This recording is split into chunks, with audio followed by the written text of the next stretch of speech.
buenos días. Buenas tardes, buenas noches. This is Barb. And this is Estela. And welcome to Cafecito and Crime. Yeah.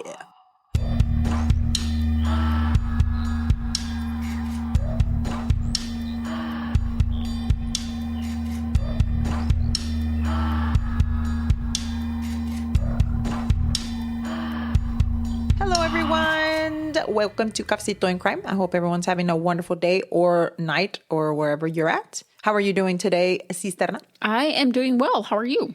I'm doing good. So I started my pre-Thanksgiving cooking. Yeah. So this will come out tomorrow, which will be Thanksgiving Day. So happy Dia de dar Gracias to everyone if you That celebrate. celebrates, yes. If you don't, then happy holidays or anything you celebrate. No, happy almost weekend. Or happy birthday. Yeah. It could be your birthday too. Yeah. But so anyway, we will be not celebrating, but we are gonna have some lunch together at my in-laws' house. I think that's celebrating. Well, I mean, yeah, but it's not like Yeah. you know what I mean. No, Anyway, you're celebrating. we're celebrating. Thanksgiving. Well, we're celebrating, but anyway, so mostly because we want to watch football and eat. Every year we do that. Every year. And so not the problem, but I was like, you know what? I take this shit serious. I'm a serious Thanksgivinger. Okay. So I said, you know what? I'm going to start early on my cooking. A lot of people start for fucking weeks, dude. Yeah, my coworker, she does, I think, a sauce or something like that, and she'll just freeze it, and she has it ready for Thanksgiving and stuff like that. So she'll do like certain things like ahead of the that she can freeze. Yeah. So me, I'm making the green bean casserole, which I just finished right now, which is smells really good. I haven't tried it, but my husband did. And then I also made the dressing, not stuffing, because we're not actually stuffing anything. And then I'm making I was telling Estela, I got this recipe for this corn bread pudding style thing. I've never heard of that. Me neither. But I saw this guy and it looked really yummy. So I was like, oh, I want to try it. So I'm making that. And then, ¿qué más iba a hacer? I'm making mashed potatoes. So that's my part. And then everybody else is bringing something. But and my daughter's made cheesecake. She already made that. So yeah, we're And then my really other good. niece, she already started on her brownies. So we're really good. Like, I feel like we're on the right path. Yeah. Yeah. But I was telling Estela I had some press-ons on. Pero I was like, no. Estela was like, no. And I was telling her, no, me van a durar hasta mañana. I'm going to be good for my press-on nails. For Thanksgiving. No, they came off. Girl, they came off. Pero they had done really good. I've had them for longer than a week. So, yeah. They did what they were supposed to do. They did and for what I need them to. Yes. But anyway, we hope que todos estén con bien y que enjoy your pavo. Gobble, gobble until you wobble. Hey. So, what are we going today, sister? For today's case, we are going to Marietta, Georgia. Marietta. I've heard of this place. Have you? I think I have. Okay. Marietta, Georgia. Huh. Why does that sound familiar? I don't know. But anyway, if you would... Oh, and then we had tornadoes this week in Houston, guys. The fuck? We had tornadoes. We had 2 tornadoes. That is crazy. Yep. But anyway, go ahead if you would like to come with us to Marietta, Georgia. Go ahead and grab your cafecitos. And let's get started. Now, the first fun random interesting fact is that Marietta is home to a 56-foot big chicken statue. Bruh, that's badass. Which has a KFC inside of it. Oh, man. If it did not have a KFC inside, then what are you doing? What are you doing with your life? That is awesome. Yeah. Eso sí está bien chido, güey. The big chicken is a landmark. Se llama the Big Chicken. Yeah, the big chicken. Bruh, that's awesome. We got to go to the Big Chicken KFC. I see that. I'm sure that's how you say it if you live there, right? I'm pretty sure. Or you just say we're going to Big Chicken. Hey, we're going to the Big Chicken. Yeah. You want to come? Yeah. Do you want a family meal from the Big Chicken? I haven't had a KFC in a long time, but I'm pretty sure that it's delicious. My husband loves it there. So yeah. And it has been a fixture in Marietta since 1963. Wow. So how tall is it? 56 feet. Fuck. That's huge. Yeah. 56 feet. Let's see. That's a lot. That's tall. That's fucking tall. Yeah. Oh, wow. Okay. Well, good job, Marietta. You're welcome. You're welcome. Excuse me. Now, the second is that have you ever watched Gone with the Wind? I've seen, like, what it's about. I've seen people talk about it. I don't even know what's it about. No, not like the actual storyline, but I see people talk about it. But it's an older movie. I know that. I know it's based on a novel. Yeah, but that's about it. Was the movie in black and white? No sé, la verdad. I remember que no estaba black and white. Really? Yeah, okay. I think so. Maybe I'm thinking about Casablanca or something. Maybe. No, pero for sure, I think Gone with the Wind, no, because tenían como un perro, no sé qué chingado. Oh, girl, I don't know. Yeah, no, I'm being serious. I think I had seen something about it on TV. I mean, Maybe I've always a long heard. ass time ago. No, I've always heard Gone with the Wind, pero pues nunca, You've never gone with the wind. I've looked it up, The wind have never blown me to look it up. Yo sé La Rosa de Guadalupe wind. Yeah? Yeah, that's about it. Okay. Oh, 1939 film. Oh, so it is in black and white.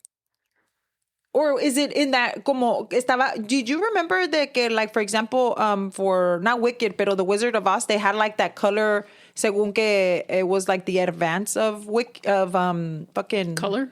Yeah, Color the movies? advance of the movie. So it was kind of like in color, but not really. Maybe that's what it was. Because I remember it being kind of in color. Yeah, well, it was released in the U.S. in 1940. ¿Y de qué se trataba tú? For some reason, I thought there was a dog in there for some reason. I don't remember. Pero maybe I'm wrong.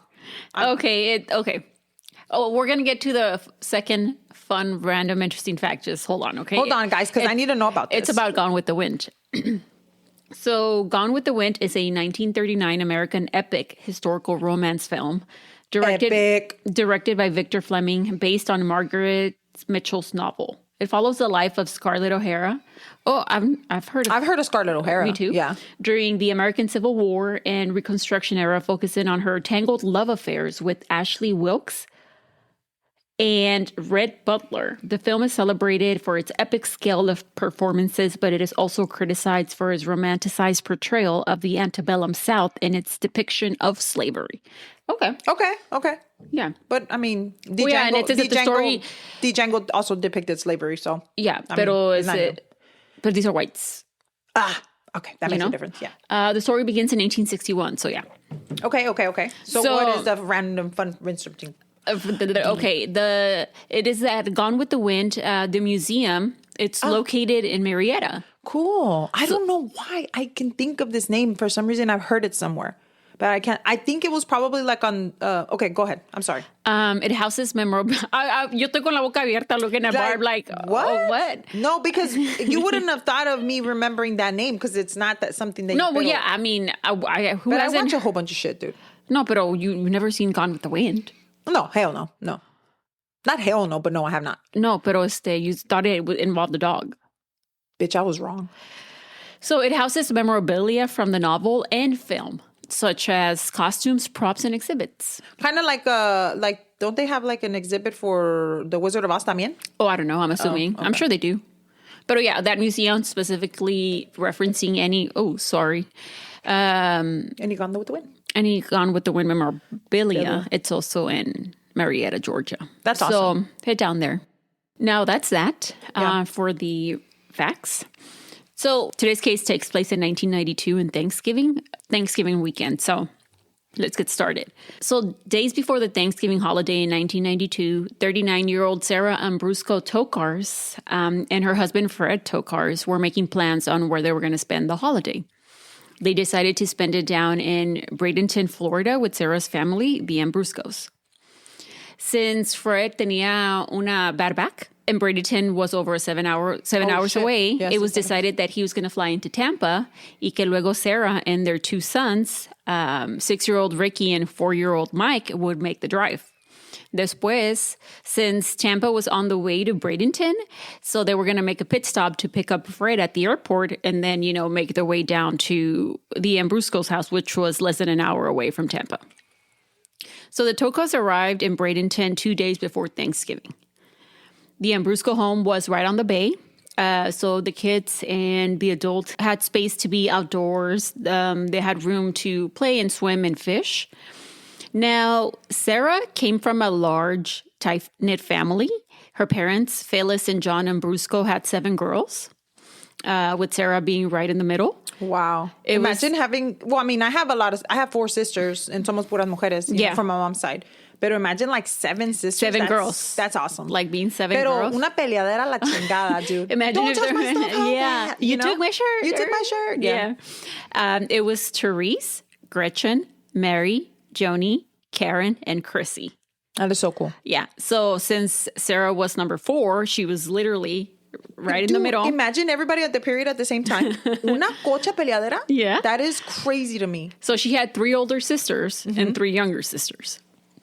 You can imagine the holiday was spent surrounded by Must have been awesome. family, good food, good times, laughs. Just imagine. And everybody with their families there, you know? You imagine like each one of them had like 6 kids of their own. Yeah. Imaginas? Like, so everybody, oh my gosh. Oh, no, that's too much. No, pero like, it happens. That's a lot of people. Pero it happens. So Fred, who was a criminal defense attorney and had his own practice, seemed to be distracted during the time he was supposed to be spending quality time with the family.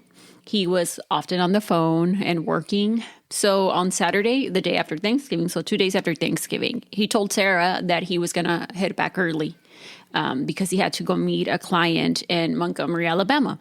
So again, nothing out of the ordinary. This was very common. Fred was always on the go. He told Sara le dijo, hey, tú quédate, and there's no need for you to come back early with me tampoco. Just stay with your family. And that she would see them when they come back. Mm-hmm. The following day, on Sunday, Sara and the boys helped her family decorate for Christmas. And then they went out for lunch. Afterward, they left for Marietta at around 12:45 in the afternoon, but not before making plans to come back for Christmas. And Sara promised to give them a call as soon as she arrived back home. After 15 minutes after Sara and the boys had hit the road, Fred called the Ambruskos and, wanting to know if her and the kids had already, started driving back. Oh, yeah, because there was no cell phones in 92, right? I don't think anybody just had cell phones. Yeah. It was those big black ones. Yeah. Okay. So John answered the phone, which was Sara's dad, and told Fred that they were on their way. Y cuando Fred le preguntó, what time do you think they're going to be home? John les dijo like around 9:30 or 10. Haciendo calculaciones, like thinking, well, if she makes it from sa, Si tienen que parar, los niños tienen hambre, quieren ir al baño, So later that evening, just before 11 p.m., it was November 29th, which was a Sunday, 2 young boys knocked on the front door of an isolated house in a field. Isolated house in a field. Okay. Creepy. You're picturing it? Yes. When the occupant of the home opened the door, he was told by the boys that their mom had been shot. Oh, shit. So those 2 young boys were Ricky and Mike. No way. So the men who had opened the door noticed that there was blood on the boys, and that he could see a car out in the field, like 120 yards away. So he immediately called 911. And then there was other people living in the house. Uh-huh. So the other people that were in there, I think 2 of them came out and they went to where the car was. To go see if she needed help or something. Yeah. Okay. So when they opened the passenger door, they found a woman slumped over the steering wheel. And it was Sara Tokars. So we're going to back up a little bit and find out a little bit more about Sara. Yeah. But I have a question. Isn't it odd that he would make them drive and then he's on the airplane? Yeah. Is there a particular reason why she needed to drive? Was there like they needed a car or something like that? I just think that they just thought it was easy. Like she did it often. Yeah, okay. It was like something that was... No, I don't know why that stood out. Anyway, go ahead. Yeah. So Sara was born on June 28th of 1953 in Buffalo, New York. Again, to parents Phyllis and John Ambrusko. She was smart, beautiful, charismatic, and outgoing. At some point, she ended up in Florida, where she taught elementary school. It was in Florida that she met her first husband on the beach, who was actually visiting. And that's cool. Like you just meet somebody out of nowhere. Like, hey, how are you? Good. You single? Yes. You give me your number. Whatever. Okay. And then we're married. Yeah. That is like perfect. It happens. Yeah. So after getting married in 1981, she followed her husband to Georgia, where he lived. Mm-hmm. So her husband was the owner of a health club, which catered to, amongst others, the Atlanta Falcons. Oh, awesome. Yeah. Okay. So se me hace que he was like a little fancy. He was a little fancy. Yeah. Imagine, like, wait a minite. So she met him at the beach, and not only that, but Florida. He also owned a company. A health club. A health club that was for the Atlanta Falcons. Catered to, not just the Atlanta Falcons, but... Wow. That's crazy. Maybe like a health club, pero vibes así de country club. But all the... Well, sí, güey. Pero lo que digo yo es que imagine, I'm saying that is a catch. Yeah, to To just randomly find somebody. Wait, I don't know if it was like the whole team or just No, pero como quiera, güey. players on their own time went to the health club. I don't know. But still, I'm like... Just to have the Atlanta Falcons and tied then, to your health club. And not only that, but they're a football team, if anybody doesn't know. Yeah, pero think about it. Like, estás ahí chileando, ahí tomándote las chelas, y de repente llega alguien y like, hey, ¿cómo estás? Oh, bien, whatever. And then next thing you know, you're marrying him and he has a whole ass health club. Business. Yeah. You know, that's cool. Cool. So Sara, ya que se movió para Georgia, she didn't return to teaching. Well, she did, but now she taught aerobics, not children. Aerobics was big in the 80s, though. Oh, of course. So I'm pretty sure that was... No, and then Sara was fit. Oh, she was fit. She was a fit queen. Yeah, bitch. she was. Okay. And she taught it at her husband's club. Yeah. So she began to form connections with people who frequented the club, and I believe she even began to help with the marketing of the club. Mm-hmm. Eventually, Sara and her husband ended up divorcing, and it was believed to have been due to other women, or I guess just like the business of being in the health club. You see all these ladies coming in; they're all like cute looking, and and everybody's doing aerobics, you know, and all that todos stuff. Los culos de fuera and shit. With the can't relate, but I'm just saying, like with the cute little fits and the little headbands. Y luego back then, like the girls would wear like those thongs, leotards, leotards. Pero sí se ponían como las que iban ahí. Pero tenían leggings por abajo. Obviamente, pero como quiera, I mean, come on. They were a little racy. Yeah. Back then, pues. Now, in the mid-'80s, Sara, who was now 31, was living with one of her sisters, Chrissy, in a condo in Atlanta, and she was working as a marketing director for a nightclub called Elan. Mm-hmm.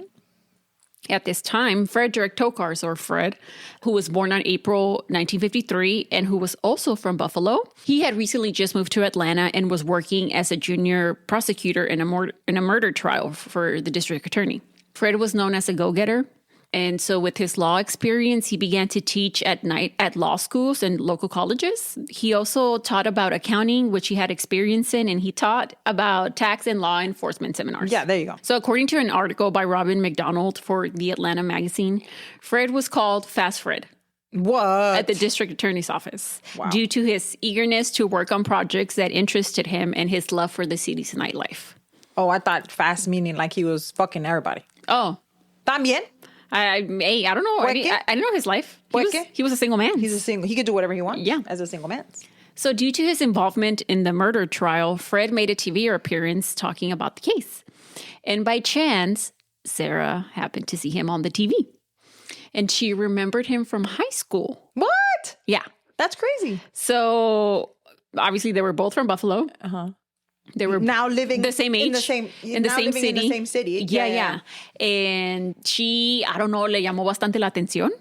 Dude, what the hell? She's been getting these men's like in a weird, not weird, but like outlandish way, you know? That you wouldn't think of now. That wouldn't happen now, I would think, you know? So I'm watching Univision y de repente sale un commercial y sale mi ex-friend from school. From high school? I don't know if they were friends in high school, but let me get the number off here so I can call him, you know? Yeah. So she was enthralled by him and the work that he did. Like, she really liked that he did something that, I don't want to, like, made a big impact, you know what I mean? Like he was putting the bad guys behind bars. To her, there's a lot of people that I've heard que dicen que like their partners or whoever, they like the fact that they do a certain type of field they're in. So like example, if somebody's in the medical field or in the law field or like that. Whatever, I don't think that that's too outlandish. No, she just liked it. Yeah, that's cool. And so, like you said, she decided to find his phone number and gave him a call. Because, you know, back then, usabas las yellow pages, I'm telling you, que she probably was like 999-245. Or she called the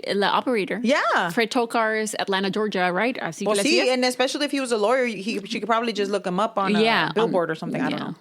The white pages. What was the difference between the white and the yellow?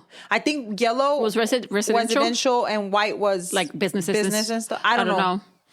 But anyways, now the call turned into a date, and one date turned into other dates. Dude, like she did not give a fuck because she said, let me call you and be like, hey, how you doing? And like my son says, You listen to jazz? So, Imagine now thinking, oh, I'm going to call somebody from high school. Bitch. Absolutely not. Absolute the fuck not. Yeah. Now, besides, I don't think that I would reach out to anybody that I can. But now, I mean, there's Facebook and that kind of thing. Social that you're like, media. oh, I've seen this guy or whatever. Pero I'm not going to be like, good. hey, how you doing? No, fuck that. then they began to date. And the following year, they decided to get married. Damn. Yeah. That was fast. So having been... Es fast rico, ¿cómo? Fast for it. Oh, la verga.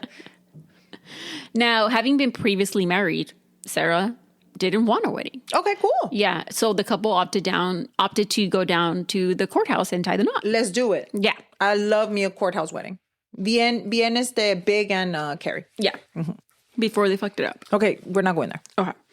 So just months after their wedding, Sara became pregnant with the couple's first son and gave birth to Rick. But I call him Ricky because that's what people call him. So I'm going to call him Ricky, right? In September of 1986. Afterward, the Tokars moved to Marietta and they moved into an affluent subdivision in Marietta called Kings Cove, which was just 20 minutes outside of Atlanta. Now, Sara worked up until Ricky was born, and she thought that once she had the baby, she was going to quit. Mm-hmm. And she and Fred seemed to be well off, right? Mm-hmm. So it wasn't like something that wasn't a possibility, or she didn't think that Fred would be opposed to it. And so she was taken aback when Fred told her that she couldn't stop working, and he seemed upset that she had even brought it up. Okay. Not wanting to ruffle any feathers, she had already been divorced once. She knew, she just wanted to maintain the peace. So she was like, okay, that's fine. I mean, I guess I'll go back to work, whatever. So she split the day, half of the day at the office and the other half working from home.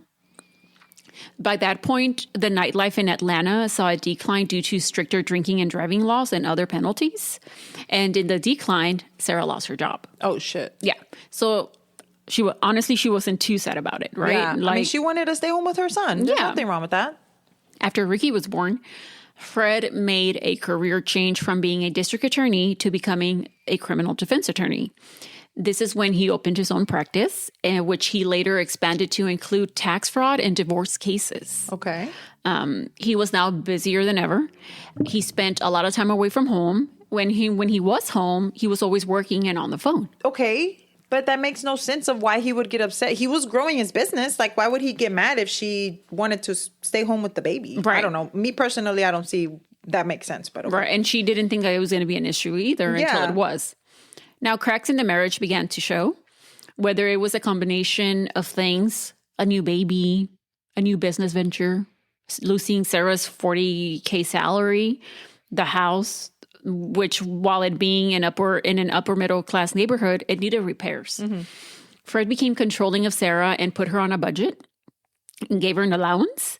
And he took complete control of their finances and didn't even allow her to own credit cards or have a checking account. Fuck that. I'm going to need you to get back to work. If you, like, honestly, like, I would have been like, fuck you. I'm going back to work.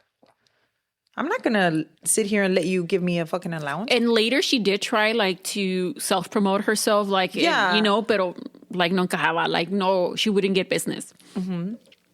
He'd bitch about having I'm pretty sure, sorry, I didn't mean to interrupt you, but I'm pretty sure he had worked her brain so down that she probably didn't have the confidence that she once had. So I probably made a big impact. And then she was a new mom, like, man, you have a lot going on. Idiot.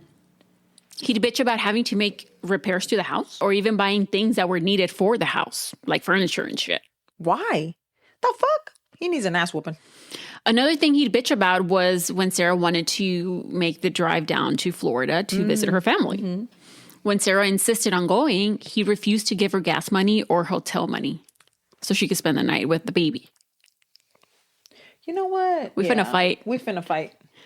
He'd sometimes join her for visits. Like when he relented for whatever reason, he'd be like, fine, I'll go with you. ¿Y para qué lo quiere? Wait, pero he would fly and she would drive. That's what I'm saying. Wasn't that weird though? I mean, I would be like, okay, dude, like if we're going to fly, we're all flying. As a family. Yeah. Or if we're driving, we're all driving. Yeah. you know? Pero for me to be like, oh, sí, porque me duele la espalda, fuck you. I have 2 kids or whatever, however Up many. to this point, nomás era Nada más Ricky. era uno. But he would let her drive just her and the baby by themselves. Like, no. Something's not right about this motherfucker. I don't care. And then her family obviously took notice of this, right? Yeah. I mean, dude, what the hell? That's so controlling. And like, he wanted to make sure that she had to drive all of those hours to make her feel like shit because she was leaving. Yeah. To go see him. Man, And then fuck you. imagine driving that long with the baby. Or like a toddler by this point. Like, imagine. No. I mean, I've done it before to drive not long distance, but a shorter distance. Yeah. And my daughter would cry. Yeah. The whole fucking way. And it was. But I think like horrible. for her, she was like, well, if anything, I'm going to go see my family. So I don't care if I have to make the drive. So. Which I understand where she's coming from. But at the same time, I would be like, hey, no, motherfucker. I don't know. Yeah. Like we both said, we're not in that situation. We can say one thing and nothing happened. From 2025, to 1990, like late 80s, early 90s. That's true. That's true. So regardless. Not regardless. Wow. Regardless of the brewing issues in the marriage, in April of 1988, Sara gave birth to the couple's second son, Mike. She told one of her sisters that, she didn't want Ricky to grow up by himself. Not only that, but I don't think she wanted, like she was trying to see if maybe the baby would also help the situation. Yeah. As the marriage continued to decline, with allegations that things had turned physical between them, even before Mike was born, Sara, just 4 months after Mike's birth, wrote down a will on a yellow legal pad. Mm-hmm. It was 2 pages long. Okay. And she noted that any previous will was revoked. And should anything happen to her, she left all of her property to her 2 sons. She named one of her sisters, I think is one of her older sisters, Therese, who was an attorney, her executor, and the boys' trustees. Mm-hmm. She also named her younger sister, Karen, the children's guardian. Quote, if my husband does not survive me, end quote. Mm-hmm. Now, if Sara wrote out There's will a reason for that. On a piece of paper, or then things had definitely escalated. Something was going up with you. On top of everything, it had been a while since Sara had become afraid of the clients that Fred was taking on, which were criminals. Yeah, he's a criminal defense attorney, right? Yeah. He was often paid in cash for his services, which led her to believe that something was not right. With maybe involved in drugs or something, Pero he was really selfish too, though, at the same time. Yeah, he would make this money or whatever he was doing. Pero then at the same time, he was selfish because he would not want to share that money with his family or with his wife. Right. So. And so she started to fear for her and the boys' safety. More for the boys. Yeah. At this point, Fred had taken out 3 life insurance policies, totaling $1.75 million on Sara, naming him the primary beneficiary in the event of her death. You need 3? Not 1, not 2. 3. Tres. You need all of that. Okay. 1.75. Okay. Mm-hmm. By 1989... So that's why she was probably like, bitch, hell no. By 1989, Sara consulted a divorce attorney named Stephen Labowitz. She was convinced that Fred was having an affair since he spent his nights away from home, and when he called that he was going to be working late, she always heard noise or conversations in the background as if he were calling from like a restaurant or a bar. Mm-hmm. Also at this time, Fred partnered up with divorce attorney Emily Sherwinter, and he had an inkling, como que ya le estaba dando el pensamiento que Sara might want a divorce. Okay. So he was getting prepared. Yeah. And he essentially told her that if she ever even thought about it, he threatened to take the boys away from her if she ever filed. Wow. He had the connections. I mean, he had the money. He had the connections. Political and judicial contacts to do it, said Ralph Perdomo, a private detective that Sara had hired to follow Fred. Mm-hmm. Now, Ralph knew that, Fred could, I guess, if he wanted to, because in 1988, Fred had been appointed part-time city judge by the Atlanta mayor, Andrew Young. Wow. I mean, these people are powerful. Bro, he was all over the fucking place. Like, how do you find all the hours? How many hours in a day tú tienes? Because there's only 24. No, but people that are like that, they're on it, like making, ¿cómo se le llama? Making friends, not ¿cómo se le llama? Acquaintances, networking. Ándale. I mean, personally, I cannot think of anything worse than networking. Ugh. But I mean, you're basically selling yourself, I right? know. And Exactly. that I thing cannot know. Well, Just thinking about it makes me want to... not the vomitar. But no, I mean, there's people that are like that, you know? And people that actually enjoy it too. Yeah. Like they're like, I like doing this. And I think there's nothing absolutely wrong with that. No, there's not. I just personally couldn't. Not. This isn't about me anyway. But Fred was all about it, right? Yeah. Now, in reality, none of these connections were going to involve themselves if Fred and his wife got divorced. Come on. To be honest, no. No, it's not that big of a deal. She didn't know that. She didn't know that. Right. Yeah. So that was pretty much where the marriage was standing in 1992. Now back to the murder scene. The babies at this point are at somebody's door knocking, talking about my mom got shot. Right. And That's where we're at. that's where we're at. The police and ambulance arrived quickly on the scene. Inside the vehicle, again, was a woman who was later identified officially as Sara Tokars. As I mentioned earlier, Sara was in the driver's seat, motionless and slumped over the steering wheel. There was blood spatter inside the car, and Sara had blood on her head, and her hair was matted, and it was determined that she had been shot in the back of the head. Investigators initially believed that they had a carjacking gone wrong on their hands or an abduction of some sort. What reinforced this initial theory was the location of the crime. It was a nicer area, so you would think if somebody were going to do a carjacking, it would be somebody in that area. Investigators knew that they had to talk to Ricky and Mike as they were the only witnesses. I mean, Ricky was 4. 6. Mike was 4. 4, okay. So according to Ricky, he remembered arriving home, Okay. pulling into the driveway. To his actual house. Yeah. Okay. Llegaron. Yeah. And So by this time, they weren't in Florida. They were back in Georgia. Yes. Okay. Pulling into the driveway and into the garage. And Mike was still sleeping in the back seat. And him and his mom began to get out of the car and they began walking to the door. You know how there's a door that connects the garage into the house. As they walked closer to the door, they saw a man standing there with a gun, and he described it as a pirate gun. I don't know if he meant like a toy gun or some sort, like es lo único como la podía reconocer. Or maybe it was a big caliber. Yeah.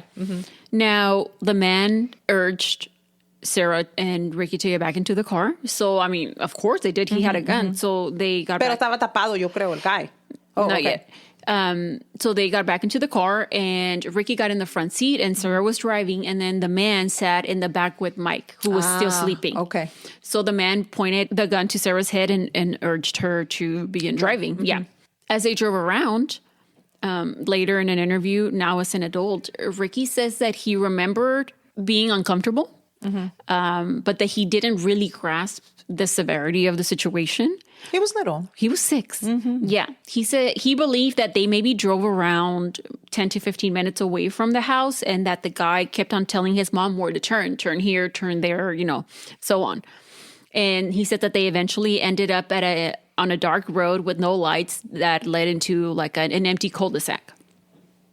He remembered his mom pleading with the armed man to not hurt the boys. Es lo único que le decía, don't hurt the boys, don't hurt the boys.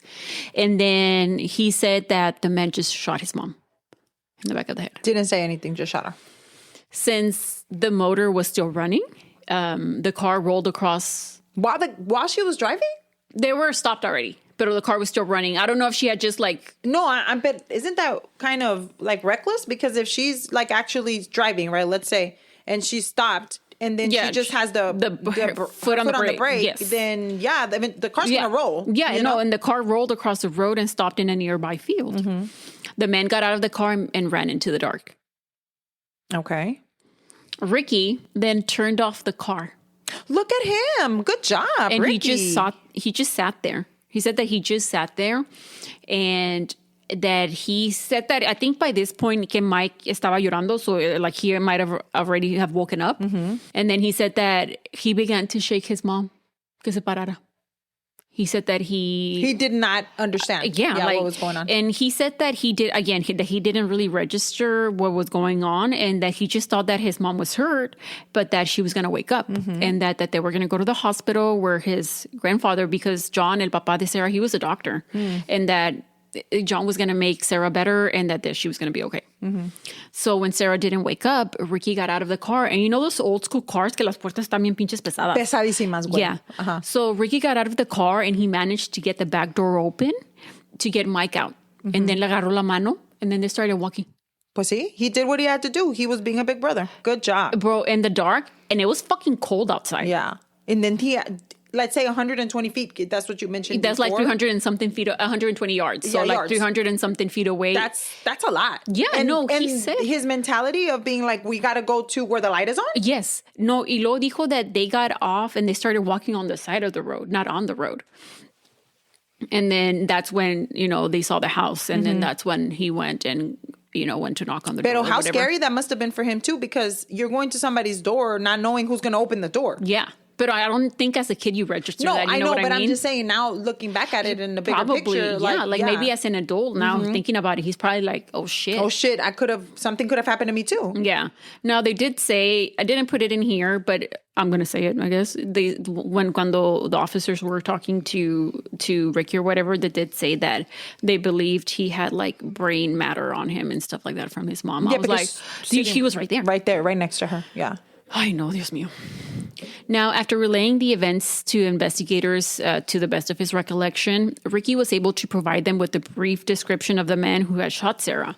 And he just pretty much said that he might have been 20s, maybe, and that he was black. Investigators arrived at the Tokars' home. They noticed that there didn't appear to be signs of a forced entry. The reason was that the back door patio lock was broken.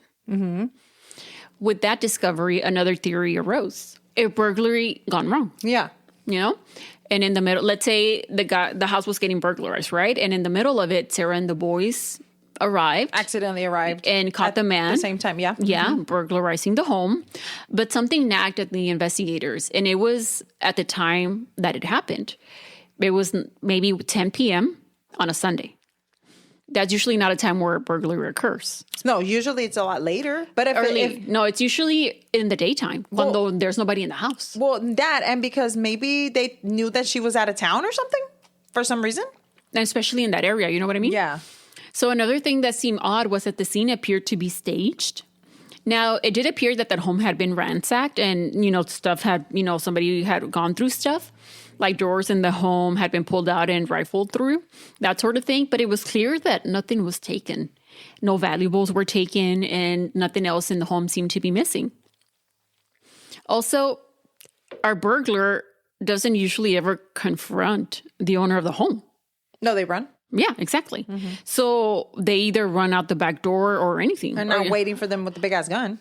At the door of the front door by the garage. Like, what are you doing here? And this is my home. No, bitch, you're in my house, Me cachaste. Me cachaste. Ay. So this wasn't random. Yeah. Obviously, Sara was targeted. But by whom? Detectives immediately thought about Sara's husband, Fred. Like, where the fuck was he, right? Yeah. So they learned that he was not in town, but in a motel in Montgomery, Alabama.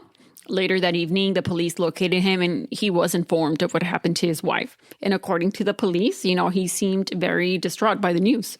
Right. He was briefly asked if he knew of anyone who would want to harm his wife, and he said that he had no idea. And Sara, Sara was loved by everyone.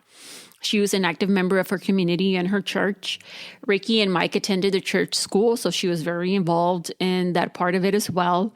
No one had a bad thing to say about her. When the Ambruskos were interviewed, they also couldn't think of anyone who would want to harm Sara. And the Tokars' friends and neighbors also echoed that sentiment.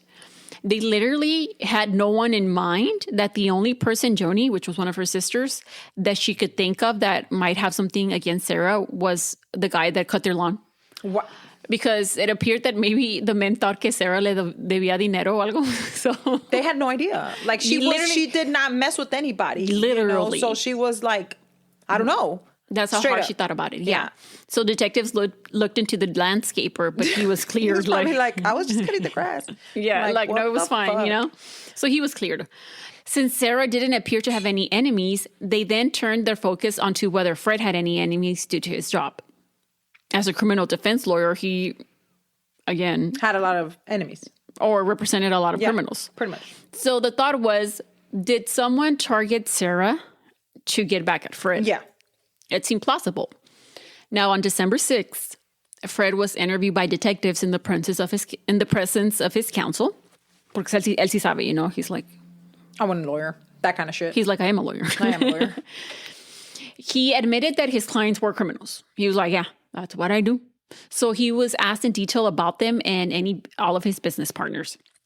And for 3 hours, they went over everybody that he knew supposedly that he had represented and worked with. And at the end of the interview, they were no closer to finding out who killed Tara. Fred literally, again, had no fucking clue, like no idea. The weeks passed and investigators were working around the clock, but there was still no leads.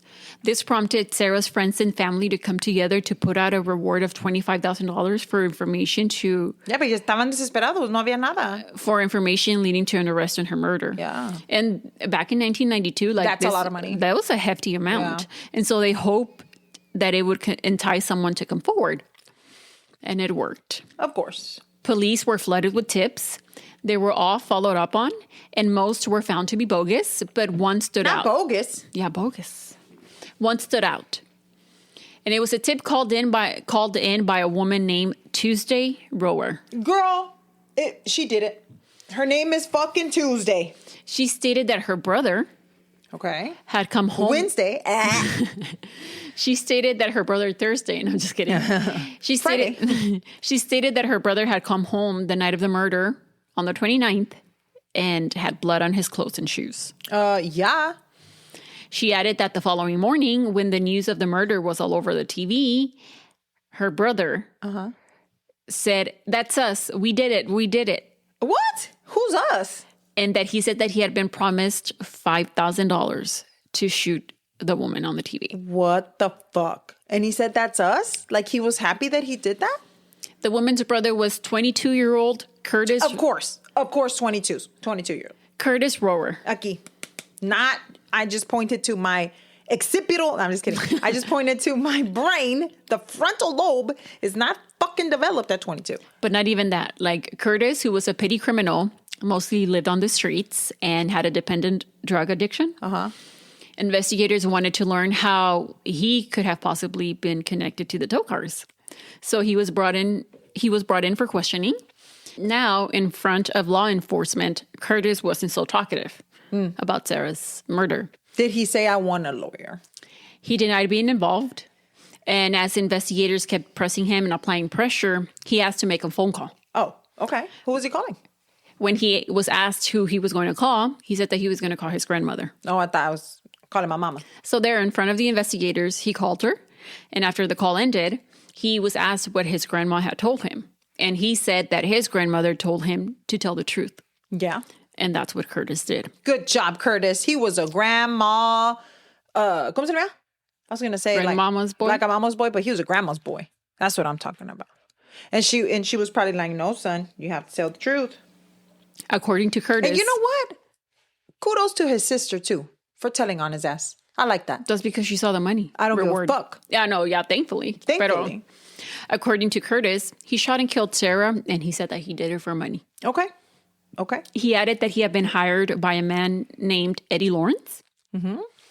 Later, Curtis was indicted for murder, kidnapping with bodily injury, 2 counts of kidnapping, and armed robbery. Okay. He would be convicted of all charges except murder, since a mistrial was declared and he was sentenced to life in prison.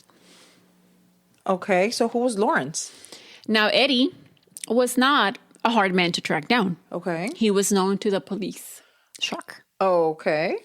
He had a lot of businesses, this Eddie Lawrence, that were not all legit under his company, Eddie Lawrence Enterprises. Oh, okay. So he used his whole government name. Yeah. Okay. He had a construction company. He had a mortgage company. He had a real estate company. I thought you were going to say a morgue. I'm like, damn, all of that? He was messing with the dead people? A real estate company. And it was known that he was involved in shady dealings, such as like forgery, and that he used his businesses as fronts, you know? Investigators were able to bring Eddie in under a forgery charge on December 12th. It was during that interview that the questioning then switched over to Sarah's murder. Eddie, who was usually smug and a smartass, you know those type of guys. Yeah. Like, ¿cómo se les dicen those smart aleck kind of people? Yeah. Que they're like, hey. He had been smooth talking detectives, the investigators y toda la cosa, but when it came to Sara, he suddenly had nothing to say. Oh, ya se lo olvidó. And he asked for a lawyer. Oh, okay. Eddie was now a suspect in Sarah's murder, but there was one thing missing still. What? His link to Sara. Yeah. Why would he want to kill Sara? What was the motive, right? Yeah. Investigators began looking deeper into Eddie. And when they located the address for his office, donde tenía su office, which was located in South Atlanta. Eddie Lawrence Enterprises. Yeah. They decided to pay it a visit. When they got there wasn't anyone there, but it was not all a bust. You know how the outside of the office had a plaque that said Lawrence Industries? No. Eddie Lawrence Enterprises. No, pero it said Lawrence. Lawrence. Okay. Pues que you have to shorten it pues para que quepa en la plaque. Es que no cabía en la placa. Yeah. My bad. So the plaque said Lawrence Industries. And in the same plaque, under the name, there was another name. Fred Tokars. And there was ¿Qué? The link to Sara. Qué casualidad que allí estaba the whole time. Fred Tokars. Fred Toker. The link to Sara. When investigators looked further into how Eddie and Fred were connected, they learned that Eddie had gone to see Fred about some legal issue that he had, and Fred ended up representing him. Pues. Somehow along the way, the two ended up business partners. Oh. And they incorporated a couple of businesses together and shared office space. Which is where Sara, that's where Sara was probably like, hey, he's dealing with some like shady people, yeah. It was time to bring in Fred again. It's time to bring in Fred. Since he had failed to mention Eddie in his initial interview. Yeah, when he went over he had no idea who could have hurt his wife. And so on December 20th, the detective laid out in front of Fred a picture of Eddie as he was being booked into jail. And Fred was asked who the man in the photo was. And Fred said, yeah, that's Eddie Lawrence. When he was asked why he hadn't mentioned Eddie initially, he responded with, oh, I forgot. Oh, forgot. I didn't think about it and you didn't ask me. He forgot. Pero he said that while he had failed to mention Eddie by name, that he had brought up the corporations that they had together and that it was all public record. El señor dice.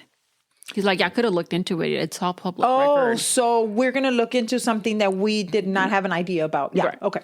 By this point, Fred had stopped acting like a grieving husband who wanted to find out who had killed his wife.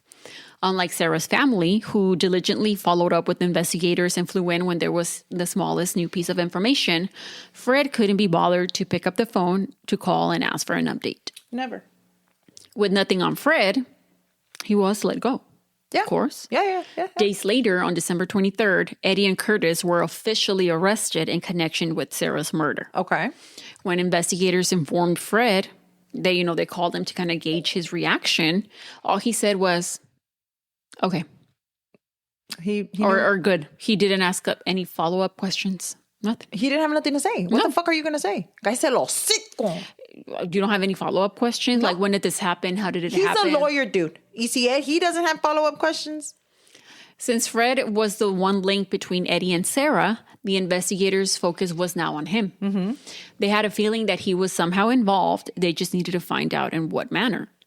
So to gain an insight into what their relationship was like, Sara's and Fred's, they felt it necessary to talk to Ricky again a little bit and just kind of ask him about what he remembers about his parents. Yeah, because sometimes, a lot of the times the kids, and I've seen this in other cases, other cases, los niños o las personas así que they're bystanders or that they're not even supposed to be there, you can't really remember that kind of stuff. Remember you had a case that was like that, the girl was like, for years, they tried to get her to remember what happened and she didn't remember because she got shot in the head. She got, beat. Beat? Oh, yeah, beat. I'm sorry. Mm-hmm. And so I think that maybe like... That's trauma. Pero that's different because she was old, but he's 6. Yeah, pero like what I'm saying is, a veces se acuerdan de una cosa y luego después se pueden acordar de otra, maybe with time, si le dieron tiempo. Well, it was like not even a month after... Oh. Yeah, it was December, and Sara was killed the 29th of November. Now, according to Ricky, he just remembers that his parents fought a lot. Oh, okay. So, yeah, that was kind of apparent. According to the Ambruskos, Sara's family, things in their marriage began to take a turn for the worst when Fred switched from working as a DA to a criminal defense lawyer. Instead of putting the bad guys behind bars, he was now helping keep them on the streets. Sara confided in one of her sisters, Joni, that they get calls to the house, and when she was the one that answered, that the line would go dead. This caused her to become worried that anything could happen to the boys due to Fred's clients. And that client list grew to include owners of Atlanta nightclubs, to which Fred began to offer his services as a CPA and an attorney, which was the reason he was gone all day, porque trabajaba todo el día as a criminal defense attorney y en la noche in the nightclubs. No, porque pues yo creo que he would manage their money of some Yes, sort. exactly. Yeah, okay. Yeah. When Sara tried to ask him where he was all the fucking time, he'd get mad at her. So as time passed, Sara became suspicious that Fred was not only involved with other women, but also involved in criminal activity. According to Chrissy, Sara urged Fred to install an alarm system in the home since he spent so many nights away and she was home alone with the boys, which the alarm system was installed.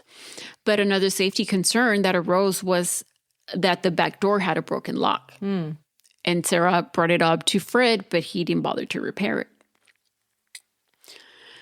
Though Sara was scared of Fred and his threats to take the boys away from her if she divorced him, she didn't just lie over and do nothing. She hired a private investigator to follow Fred and gather any type of information on him should she ever divorce him.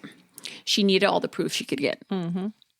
So one day in August of 1992, so just months before her murder, Sara made her way down to Fred's basement office, which he spent a lot of time in, and she wasn't allowed to enter cuando él estaba ahí. So somehow she managed to get his safe combination. And amongst other things, in the safe, she found some weird documents that she couldn't make sense of, and vials and bags of what appeared to be prescription medication. So she called a private investigator. Para darle esa información, me imagino. Yeah, Ralph Perdomo. Okay.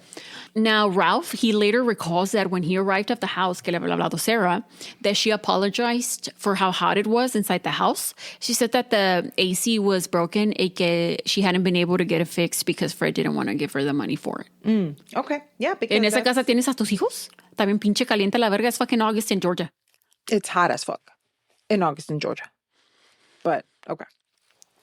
She then led Perdomo down to Fred's office and showed him what she found. What she found, yeah. Yeah. She asked him to take the documents, make copies of them, and find out what they were about since she had no clue. But he told her that he couldn't do that. So he advised her to make copies of the documents herself and give them to someone that she trusted, which she did end up doing, actually. So as far as the pills, he told her that she could contact her family doctor and that he could let her know what those were. Like, I guess he didn't want to get involved, basically. Maybe I just don't know what it entails as a private investigator. What can you do and what can't you do? You know what I mean? I think that I'm pretty sure. Are you just supposed to follow people around and that's it?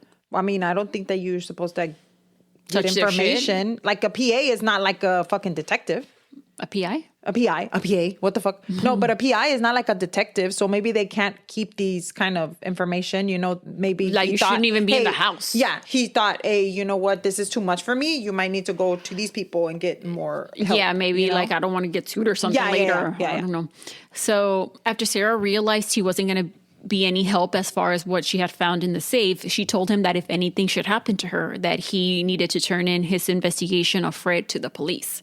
And he goes on to later say after Sara's murder that at first that he thought that Sara was just being extra paranoid and he didn't think that things were as bad as Sara was like making it out to be.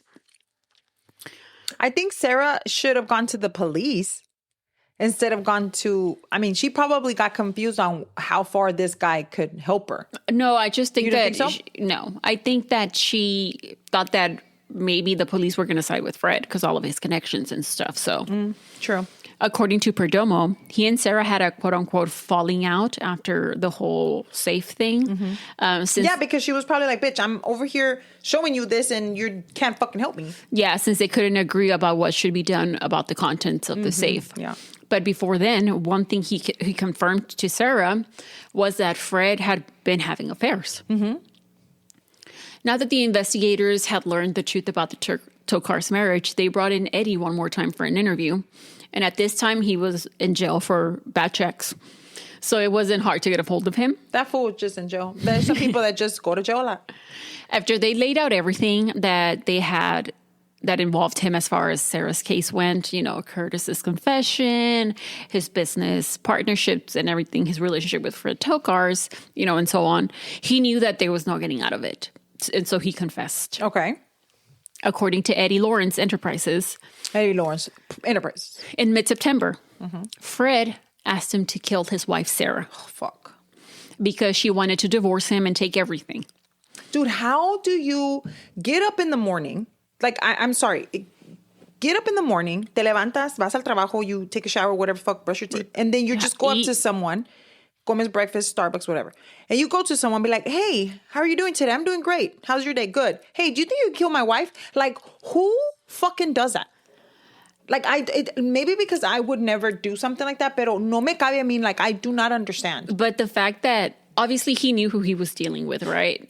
I know. I'm pretty sure that Lawrence had done some bad things in their life, but the fact that you can walk up to someone... Like nothing, and this is your wife. Hey, the mother of your on? children. It's Tuesday, Taco Tuesday. Let's go ahead and, do you mind killing my wife for me real quick because she wants to divorce me? Yeah. Like, who the fuck? I just don't understand. It's not funny, but that's ridiculous, no, right? it, like, come on. It's ridiculous. No, y le dijo that she wanted to take the house in the money también.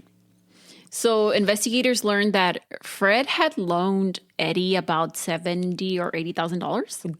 Damn. And so Eddie was... A él sí le da dinero. He was indebted to him, right? Pero Lacey no lo puede arreglar. Exactamente. The fuck? So when Fred reached out to him about killing his wife, Eddie agreed. Right? But he said that at first, he told Fred that if she wants to take the shit, que le dijo, bro, just let her have it. You can always make more or make it up, right? Pero que... Because that's what normal people think. even Eddie on Enterprises was like, girl, bro, just let her have it. It's her stuff. You'll make it back. That's what normal fucking people think. Is that sad right there? And, pero que Fred, dude, estaba aferrado. He was like, no, because he said that he worked too hard for his money, that he went to law school at night to work hard for his money, que ella no hacía nada. Okay, pero... And he said that all she did was spend his money and that he wasn't going to just let her have it. Yeah, spend it on your children, on in the house. On the AC and to food. fix a broken lock in the back door that you never wanted to fix. Yeah, of course. Yeah. So Eddie asked him, okay, well, you want me to kill your wife? What's going to happen to your children? Like, because Eddie had morals, bitch. Apparently, Eddie Lawrence and had a little bit of a conscience primero. A little bit. Maybe his frontal lobe was a little bit more developed because he was like, no, pues también estaba grandote, no estaba chiquito. Pues tampoco, pero yo estoy diciendo like, no, but he was had like a little bit of sense. A little bit. And so, again, Eddie le preguntó, what about your boys? What's going to be of them si se muere la mom de ellos? Y que Fred le dijo, they'll get over it. They're young. Wow. Okay. Like how? I need somebody to explain this shit to me. When the deal was made, Eddie was going to be the one to kill Sarah, right? But since he didn't want to get his hands dirty. Once again, somebody in this fucking story has sense. He decided to find someone else to carry out the hit. Well, see, he got a drug addict off the streets that, and that did it for $5,000. That's nothing to them, right? But to Curtis, hey, you hit the jackpot. Yeah. Now, Eddie would go on to eventually plead guilty and, testify against Fred in return for a life sentence.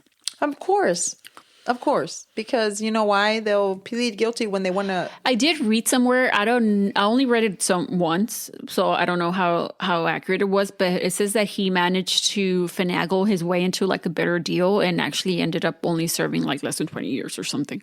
Oh. I don't know. I wouldn't be surprised, but whatever. Now, investigators knew that Fred was the mastermind behind his wife's murder, and it was time to fully go after Fred.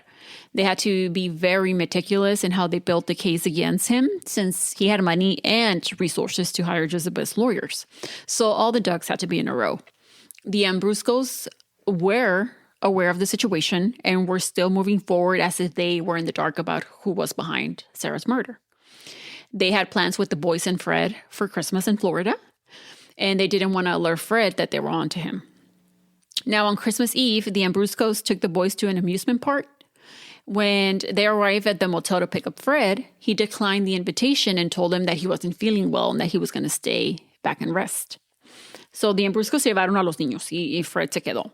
And as the day progressed, they called Fred at the motel to check check up on him, but there was no answer. And they tried and still they got no answer. So John decided to go to the hotel and check up on him. And when he arrived, he knocked on the door despite the do not disturb sign. And again, he didn't receive an answer. So he got the hotel manager to open the door. And when they made their way inside, they found Fred unconscious on the bed. It appeared that he had tried to take his own life by taking a bottle of pain pills with alcohol. That's kind of a cheap-ass way to go. I mean, if you're going to do something, might as well shoot yourself, right? No tengas miedo, compa. And then there was also a suicide note left behind. John, again, who was a doctor. Oh, hell yeah. Jumped into action and helped keep Fred alive. Fuck yeah. Oh, yeah. He I would have revived been him. like, you're not fucking going You're nowhere. gonna throw up You're right gonna now. throw up right now, bitch. I would be putting fucking sticks down his fucking throat. My whole wrist. Orale. I see. I would have been like, you're gonna fucking throw this shit up, motherfucker. Hell no, you're not gonna die. I know what you did to my daughter. They were able to get him to a hospital where he had his stomach pumped and he survived. And now, Why are you doing this? And what did you write in the note, sir? bro, in his suicide note, he never admitted to anything that you would think a suicide note would be for, right? It was all about him. Yes, because he's a fucking narcissist. And all he had lost and how his life had changed. Because of his wife that he asked someone to kill for him? And Side? I don't even think, or maybe he even just not even mentioned Sarah or the boys. Because he didn't give a fuck about them. He only worried about himself, dude. Come on. After he recovered enough to return to Georgia. I know he was pissed. He's like, why the fuck did you revive me? I was supposed to die that day. Like a little bitch. No, bitch, you were not going to die. Not on John's Johnson watch. not, After he recovered enough to return to Georgia, he hired a PR firm and he held a press conference A la verga. on December 31st. O sea, él dijo, I'm a star. Yeah. Okay. Everybody wants to know about me. Yeah. Fred stated that his wife's murder had cost him his whole lifestyle and that he was asking them to leave him alone. Who? The media. Oh, okay. According to his lawyer, Fred was in despair due to his wife's murder, which is why he attempted to end his life. No. Days later, he closed down his practice and began to liquidate assets. He put the Marietta house on the market and moved in with his mom in West Palm Beach in Florida. Pero how? If he loved that house, that was his house. And then Ricky and Mike stayed with Sarah's parents, in Florida. Yeah. And then he would go visit them like about twice a month or something. Okay. So before Sarah was murdered, even by the time that she had, found that stuff in the safe and she had called the private investigators, the FBI already had Fred in their sights in connection to a money laundering scheme. Mm-hmm. He was fully under investigation by December, and it is believed that Fred caught wind of this, and it's why he tried to take his own life. Yeah, because he thought he was going to die, but not on my watch, not on John's watch. Now, in August of 1993, the case against Fred for various racketeering, drug, and money laundering charges, murder to hire, and murder were brought up to a grand jury. After Eddie testified, they now had enough to arrest Fred. The warrant was... Eddie said, fuck you, you're going down with me, bitch. A warrant was issued and Fred was arrested. And they had to wait until the kids weren't around and that sort of thing, which is always kind of a little bit tricky because you don't want to do that to them, Yeah. So Fred's trial began in 1994 for various charges, which included Sarah's murder. Mm-hmm. During the trial, prosecutors Tom Sharon and Russ Parker stated that the reason Fred had his wife killed was that she had discovered that he was laundering money for drug dealers through his law practice and that she was going to end up, turning him in. Turning him in. Oh, okay. Yes. She threatened to divorce him and threatened to turn him in as well. Okay. And so he had her killed. Mm-hmm. Fred's defense team was top-notch, of course. Obviously. It consisted of Bobby Lee Cook, James Barry, Jerry Froelich, and Ed Moriarty. Moriarty. Oh, fuck. You need all of them, motherfuckers? Yeah, he needs all the help he could get. All of them.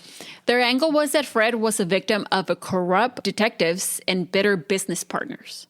Barry said, quote, Fred Tokars is the scapegoat in this case. Wow. A beautiful young woman is killed, and that would be a terrible tragedy as well, is if Fred Tokars is convicted of something he did not do. This sounds like, you know who these people sound like? Like P. Diddy's lawyers. His trial was very extensive. Again, he was on trial for multiple charges. But in the end, the jury found him guilty. Prosecutors were seeking the death penalty. But during the penalty phase, the jury sentenced him to multiple life sentences after they couldn't come to a unanimous decision. Later, Fred became an informant in prison in hopes of having his sentence reduced. But I don't think that ended up happening. But he did help solve 6 murders. Damn. Okay, Mr. True Crimer. Yeah. The fuck? Por conveniencia. Obviously. I don't think he was doing it of the goodness of his heart. If I solve this one, will you take off 10 one years? life sentence? 1, 15, 25 years? Anything? No. Fred never confessed to murdering Sara. Well, he didn't. Technically. He passed away on May 9th, 2020, at the age of 67 due to natural causes. Fuck natural causes. Se metió el dedo el güey. Now, sadly, a month before Fred passed away, on April 3rd, 2020, Mike, who was 31, also passed away. What? From a pulmonary embolism. Aw. And his birthday was later that month. He was going to be 32. Wow. Man, that sucks. So Ricky, they were raised by Sarah's family, and they had a great childhood. I'm sure they grew up, and then Sarah's family, she's like, we did the best that we could, and we tried to. Wow. Yeah, and that is extremely sad. So if of Ricky's immediate family, es el único que quedó. Aw. And he, when he was giving one of the interviews that I watched, he obviously, he didn't call. He was he called him Fred. He was like, I don't forgive Fred for what he did because he never admitted to it. And he was like, and if he did feel remorse or had admitted to doing what he did, then maybe it would have led or opened up a path for forgiveness. But he's not even sorry. So why would I ever forgive him? And he's completely correct. Valid. Yeah. Yeah, valid. So that's the murder of Sara Tokars. Isn't that so sad? Very, very sad. Because, okay, so if it's a total different thing whenever, and it sounds bad when I'm going to say, but it's totally different when it's somebody that you're upset at, so you're going to kill them, right? So you're like, I'm upset and I accidentally threw something. Well, that's like a crime of passion, in the moment. Okay, at the moment. But when you have the moment to sit there, go home, go think about it, I fucking hate you now, I'm going to plan that. It takes another taste in your mouth. And it's so sad, because she had a life to live, and obviously she was super young. 39 is super young. Yeah. And unfortunately, her babies had to grow without her, Yeah. And then her poor son passed away also. So that's crazy. Oh, and then after Fred was convicted of her murder, I think it was later, también in 1997, she had been initially buried in Marietta, if I'm not mistaken, or in Atlanta. So they unburied her and then took her to Florida to be buried in the family's plot. Yeah. So she was buried next to her parents because her parents had already passed away. I'm pretty sure that originally they left her there because that's what... And it was before Fred and everything. Well, I don't know if she had bought it. But you know what I mean? A lot of people buy their plots and they get ahead. Prepared, and then Mike, I think, was buried next to his mom, if I'm not mistaken. So, yeah. So sorry to hear that. But let us know what you think about this case. If you would like to follow us on Instagram, you can at Cafecito and Crime Pod. And if you would like to leave us a review, download our episodes, and rate us, we would really appreciate it. Thank you so much for listening, and we will talk to you in the next one. Bye.